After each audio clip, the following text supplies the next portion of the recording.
I went from 110 kg to 85 kg.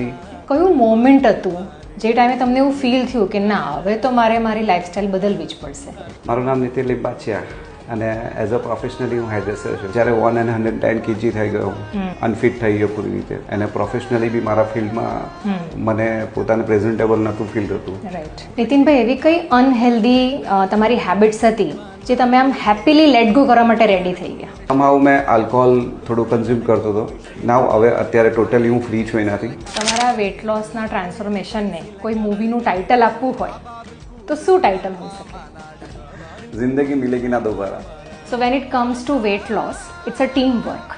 તો તમે as a wife શું સજેશન્સ આપો એમને કરવા માટે? જો તમે પેશન્સ નહીં રાખશો તો સામેવાળો પણ ગીવ અપ કરી જશે. એમને પણ એવી રીતે સમજાવવાનું છે કે ધીરે ધીરે થશે. અગર વેટ ગેઇન કરો છો ત્યારે એ ઓટોમેટિકલી નથી થઈ જતું, તો અગર લોસ કરશો